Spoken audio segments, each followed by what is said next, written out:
ఓం శక్తి అండి. ఓం శక్తి ఓం శక్తి ఇది ఓం శక్తి హోములు కాదండి. No never. ఇది ఓం శాంతి హోమం కాదు. అయితే కమాల్ మాటలు ఏంటంటే ఇది ఓం సత్యం హోమం. అంటే మనం సత్యం మాట్లాడితే శక్తి శాంతం ఆటోమేటిక్ మనలోకి వచ్చేస్తుంది. ఆటోమేటిక్ అంటే దానికి అర్థం ఉందండి. ఇది కమాల్ మాటలు. ఇండియన్ గురు ఓం సత్యమం ఆటోమేటిక్ ఒక స్టెప్లో ఉంటుంది అన్నమాట. దానికి ఎంతగా వోల్టేజ్ అంతే మనము పెట్టచ్చు. అంటే కరెంట్ లైట్ తక్కువ అయినప్పుడు. ఎక్కువైతే ఈ తలకాయ పేలిపోద్ది అన్నమాట. అంటే ఎంతకి తలకాయ అంతే మనకు ఆ పగిడి పెట్టాలి. ఎక్కువ మనం పెట్టకూడదు. ఇది కమాలమైన సత్యమైన మాటలు. దేవుడు ఎవరికి ఎంత జ్ఞానోపదేశం ఇవ్వాలా, ఎంత తెలివితేటలు ఇవ్వాలా అంతకే ఇస్తారు. దానికి ఎక్కువ ఇవ్వరు. ఇవి చిన్నది ఈయనగా చూస్తే దేవునికి ఆ చిన్నగా ఇస్తారు, పెద్దగా చూస్తే అది పెద్దగా ఇస్తారు.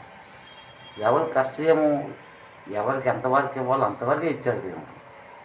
అవునండి. ఇప్పుడు మీ దగ్గర ఉన్న తెలివితేటలు నా దగ్గర ఉన్నాయా చెప్పండి?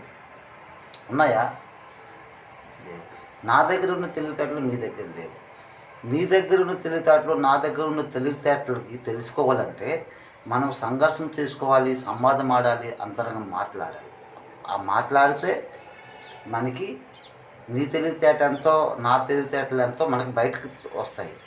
కానీ ఈ సంఘర్షణ సంవాదం అంతరంగ మాటలో వారు కట్టిపెట్టేసి వీరు కిట్టిపెట్టేసి ఇప్పుడు ఉన్నారు చూసారా పెద్ద మనుషులు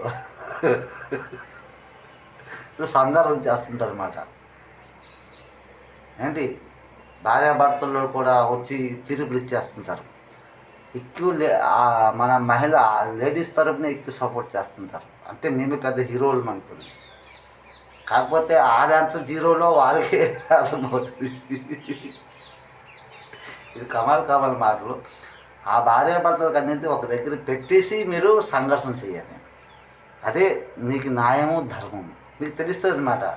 ఎవరిలో ఏ తప్పులు ఉంటాయి ఒప్పులు ఉంటాయి.